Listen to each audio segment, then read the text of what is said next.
Hello, hello tout le monde, j'espère que vous allez bien. Ça fait un petit moment que j'ai pas fait de vidéo, mais je suis contente d'être là. Aujourd'hui, je voulais un peu vous parler de ce thème autour du vide et l'inconfort qui peut remonter avec ce vide. Et donc ce thème, comme vous l'avez lu dans le blog, si vous n'avez pas lu le blog, vous pouvez le trouver, retrouver le lien à travers mon site ou à travers sûrement un lien en dessous. Et donc ce thème, il me tient beaucoup à cœur parce que c'est quelque chose que j'ai énormément vécu dans ma vie et je pense qu'on vit tous ces moments d'inconfort avec le silence, et surtout aujourd'hui c'est très très difficile, ou plutôt je devrais reformuler et dire que c'est très facile de se distraire à la place de prendre des moments de silence. Et comme il y a tout le temps de l'information qui circule, il y a tout le temps du bruit, de la musique, des sons, de la lumière, et donc cette expérience à Paris, ça m'a vraiment remis face à la réalité que énormément de gens n'ont pas la chance, comme moi, même si j'ai plein d'amis qui adorent la ville et qui adorent vivre dans ce type de contexte-là, même eux ont du mal en fait à se créer des temps de silence pur. Donc quand je dis silence pur, il n'y a pas de mouvement, il y a vraiment une écoute profonde qui s'ouvre. Et donc il n'y a pas forcément besoin de fermer les yeux, il n'y a pas forcément besoin d'arrêter d'écouter les bruits autour de nous. Mais comme on est tellement bombardé par l'information visuelle, par des bruits sonores, par le mouvement physique et non physique, parce qu'on bouge, mais pas forcément par notre corps, ça peut être dans les moyens de transport, ça peut être dans la voiture, ça peut être... On a besoin de retrouver ces temps pour être vraiment à l'écoute, une écoute profonde, une paix profonde qui peut se goûter que quand on arrive à apaiser le corps à un point où il est en observation et à l'écoute de tout ce qui se passe autour. Donc, cette réalisation et cette écoute de mon système nerveux que j'ai eu, où j'ai enfin pu comprendre ce que c'était vraiment d'être à l'écoute. Oui, ça m'est arrivé en ville, mais il y a plein de moments, même quand j'étais pas en ville, où j'ai été confrontée à cette même situation dans mon quotidien, où il y a du mal à juste être dans le moment présent et il y a la recherche de toujours être en distraction. Comme moi, j'ai souvent de repas partagés avec les gens. Ça peut être un bon exemple parce que quand on ne travaille pas avec des gens ou quand on se retrouve seul pour manger, on a souvent envie de se distraire du moment et pas prendre le temps de juste apprécier ce qui est en train d'être mangé, ce qui est en train d'être vécu dans le moment. Et donc ça m'arrive assez souvent où tout de suite, quand je me pose pour manger, apprécier mon repas, mon corps, mon système nerveux et mon état va aller chercher des distractions parce qu'il n'arrive pas à gérer le calme et le silence du moment du repas. Et donc ça a été une grosse bataille en moi pendant des années de pourquoi est-ce que je suis tout le temps en train d'aller chercher de l'information. Je suis déjà en train de manger, je suis en train ramener de la nourriture peut-être physique dans mon corps, mais c'est quand même une nourriture. J'ai pas besoin d'être en train de lire mon livre en même temps, j'ai pas besoin d'être sur mon téléphone, j'ai pas besoin d'être en train de regarder une vidéo, j'ai pas besoin d'être en train de parler à des gens. Je peux être avec moi-même pendant 5 minutes, pendant 10 minutes et apprécier. Mais quand on n'a pas l'habitude de faire quelque chose, et quand le système nerveux n'a pas l'habitude d'être en silence ou de se poser, il part en panique. Et le corps, qu'est-ce qu'il fait pour se protéger? Il va trouver des choses pour revenir dans son état habituel, qui est la surstimulation. Donc on sait aujourd'hui que le système nerveux, c'est un des systèmes principaux du corps pour notre état de bien-être. Et que si on a un système nerveux qui est hyper surstimulé tout le temps, qu'il y a de l'information qui est en train de rentrer à l'intérieur, qu'on passe de...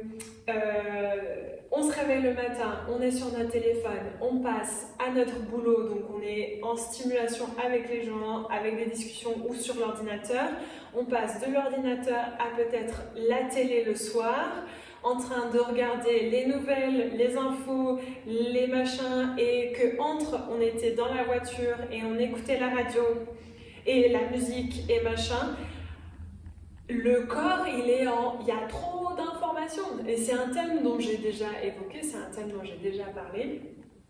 Mais la grande clé de ce que j'ai envie de vous partager, c'est que le système nerveux, il est très malin, nous dit, ok, le silence, c'est pas sécurisant. Le calme, c'est pas sécurisant. Donc, je vais aller chercher les choses pour me remettre en stimulation. Par contre, on a la capacité et le choix et l'intelligence d'être humain, c'est cool. On a le choix de se dire, ok, j'ai compris, je vois que naturellement, je vais aller chercher de la stimulation parce que je suis dans l'inconfort. Donc, il y a une technique qui est une technique de vague où on va aller se mettre dans l'inconfort un petit moment et on va reculer. Et petit à petit, on va se remettre dans l'inconfort encore une fois et on va reculer. Et au fur et à mesure qu'on fait ça, donc si on imagine une vague, elle vient en avant, elle revient en arrière, elle vient en avant, elle revient en arrière.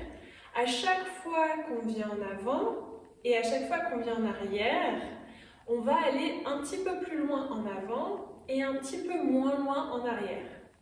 Au point où, petit à petit, ces moments de silence, en fait, vont être apaisants, vont être calmes, vont être ressourçants, et petit à petit, on va aller à la recherche de ces moments calmes. Donc, quand on est dans la voiture, on va éteindre la radio. Le soir, après le boulot, on va aller se promener en nature à la place d'allumer la télé ou les nouvelles. Que quand on a 5 minutes, on va respirer avec conscience. Et chaque fois qu'on arrive à trouver ces moments, le plus le corps il va se sentir en sécurité dans les moments de calme. Donc la pratique que je vous propose ici de partager avec moi, c'est une pratique que que j'ai combinée de différentes choses à travers le yoga et de mes connaissances qui aident en fait à détendre le corps et de trouver une sécurité dans les moments de silence. Parce que ça, c'est le plus important en fait. C'est de s'habituer et de s'entraîner à apprécier le silence. Donc quand dans le quotidien, on a des temps morts, on a une pause, on a une attente, peut-être que c'est au feu rouge, on est dans la voiture, il y a 2 minutes, 30 secondes de pause, on arrive à respirer. Quand on est en train de faire son linge et de plier son linge, on arrive à le faire avec calme et plaisir. Quand on est en train de faire les cuisines, on arrive à détendre le mental et apprécier les saveurs et les odeurs qu'on est en train de préparer. Quand on mange, on va pas aller chercher son téléphone et l'écran et le livre et l'information pour rajouter sur le plat qu'on est déjà en train de déguster, parce qu'il y a tellement de choses, il y a les odeurs, il y a les saveurs, il y a les textures à découvrir dans un plat. Donc, petit à petit, cette découverte et cette resécurisation va permettre que dans le quotidien, les choses deviennent aussi plus fluides, plus agréables. On est moins dans le stress, on est moins dans la vitesse, on est moins dans la ruée, c'était le mot que j'avais découvert, le rush. La ruée de cette pression en fait d'aller vite, de pouvoir, en anglais on dit délivrer, je suppose, délivrer de l'information ou de faire son travail avec vitesse, mais en fait de le faire dans le temps, mais bien, et de pouvoir rester calme sans se déborder d'émotions, sans se déborder de ressentis physiques. Et puis après, d'aller chercher tous les moyens pour échapper le corps qui est en train de déborder de trop de choses. Donc on va pratiquer ensemble. Et cette pratique, en fait, elle est combinée entre une méditation, on va dire une méditation en silence, et la pratique du shaking. Le shaking, c'est une pratique où on vient secouer et relâcher tout notre corps. Donc on va faire un cycle ensemble, et puis après, vous pouvez ensuite développer et le prolonger si vous avez besoin. Donc un cycle constitue de 5 minutes de silence, une évaluation et ensuite une pratique de shaking ou de pratique de détente pour vous. Pendant le nombre de temps que vous avez choisi pendant l'évaluation, et puis après 5 minutes de silence encore. Et après vous allez voir comment vous vous sentez après tout ça. Ok, donc moi je me filme avec mon téléphone, je vais utiliser mon ordinateur pour un chronomètre. Voilà, très bien.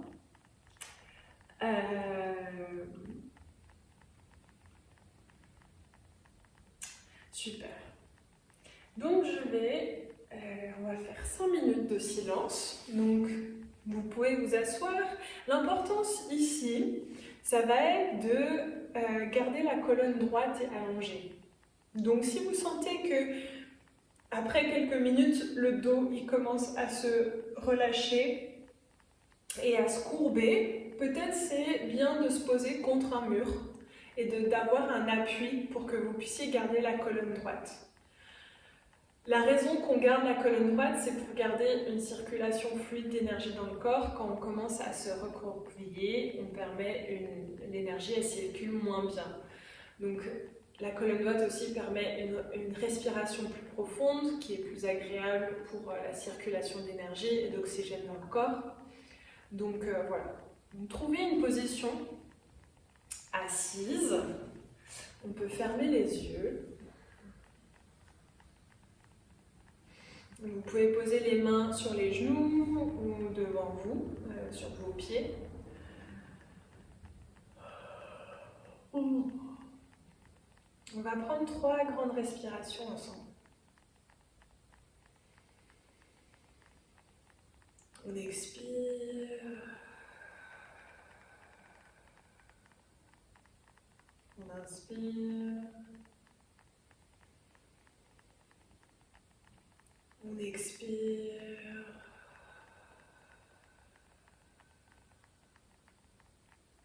On inspire. On expire.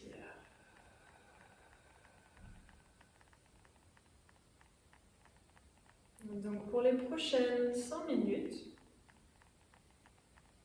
vous allez rester les yeux fermés. On essaie de ne pas bouger, de ne pas se gratter, de juste être avec ce qui est dans le corps, d'observer les ressentis physiques, d'observer la respiration, d'observer le mental.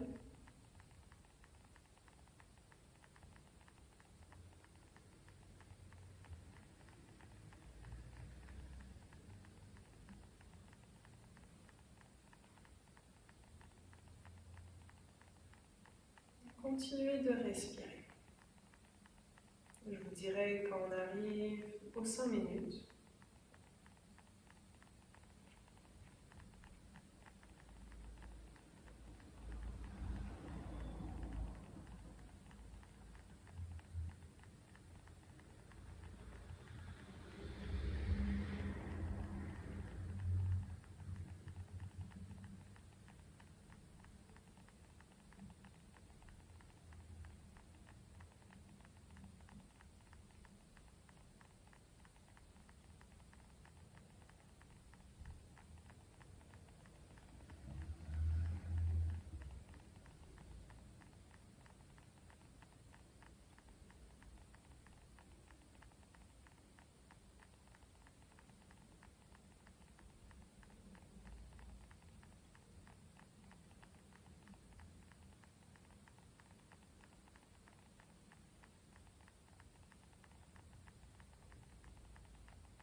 Gentiment, vous pouvez prendre une grande inspiration. Expirez, relâchez. Puis retrouvez du mouvement dans votre corps. Gardez les yeux fermés, vous pouvez vous étirer.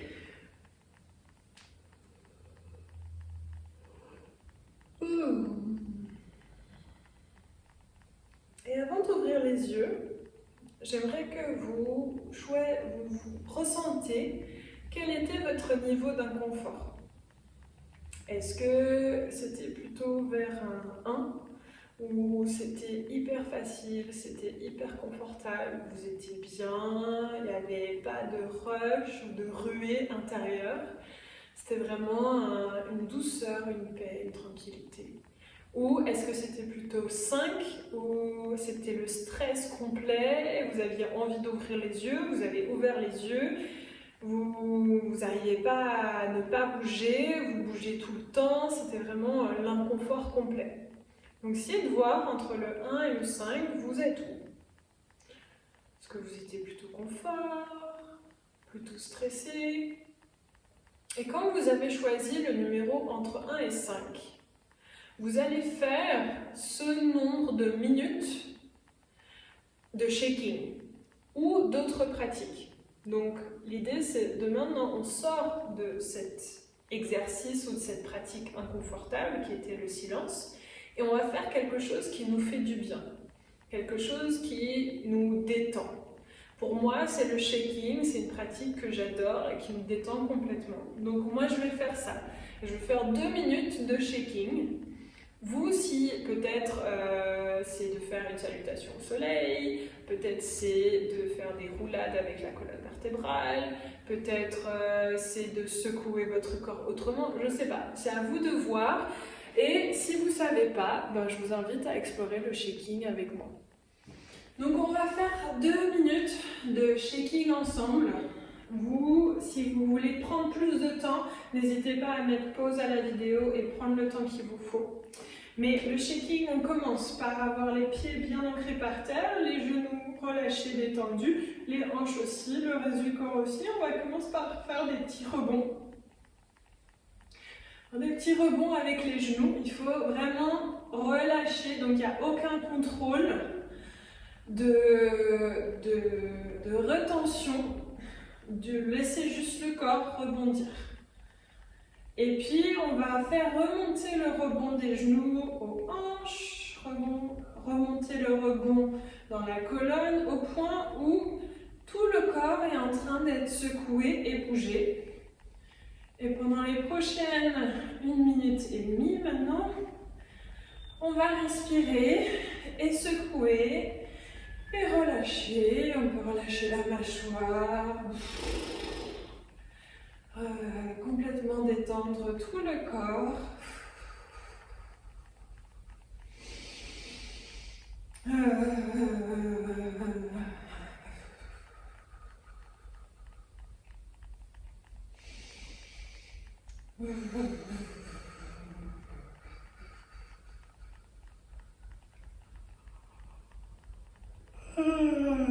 Respirez profondément. Continuez de respirer dans votre corps. Vous pouvez faire des secousses plus petites, vous pouvez secouer plus fort. Vraiment, c'est être à l'écoute de vous. Encore 30 secondes.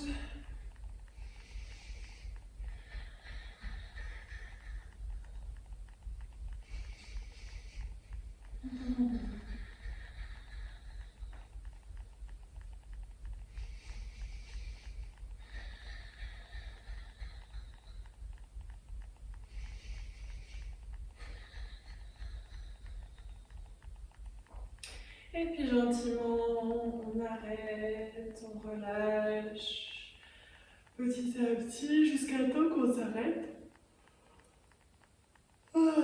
Si vous commencez à bâiller, alors bâiller c'est un super bon signe, ça veut dire que le corps est vraiment détendu. Donc si pendant que vous faites des activités, si vous aviez bien dormi, entre guillemets, et c'est pas la fatigue de votre journée, quand vous faites du yoga ou d'autres pratiques et vous commencez à bâiller, c'est un très bon signe, ça veut dire que le corps est en train de se détendre. Donc après que vous ayez fait vos 1 à 5 minutes de shaking, de pratique de détente. On revient sur son tapis et on va revenir et faire 5 minutes. Donc rasseyez-vous.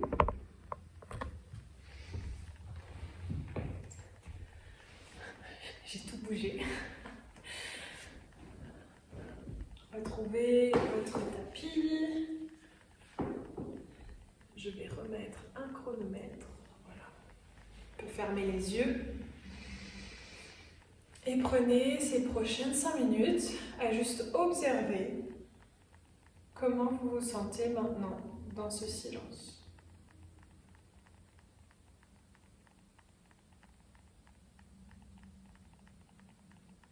Respirez profondément.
Gentiment, prenez une grande inspiration. Expirez, relâchez. Tout doucement, retrouvez du mouvement dans votre corps.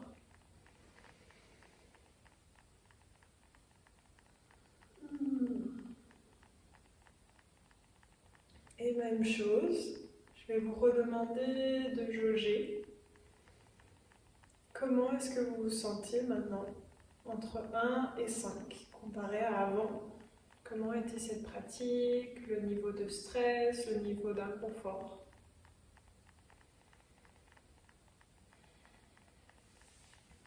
Si vous avez le temps et si votre niveau d'inconfort est encore élevé, donc plus que 2, je dirais, je vous recommande de refaire un temps de shaking ou de pratique et de revenir faire 5 minutes. L'idée, c'est qu'à travers cette pratique, de se mettre en silence pendant un petit temps, en ressortir, relâcher le corps et se remettre en temps de silence, le corps petit à petit va s'habituer et va se dire que en fait, être en silence, c'est pas si insécurisant que ça, et que petit à petit, vous allez retrouver en fait cette sécurité en vous-même.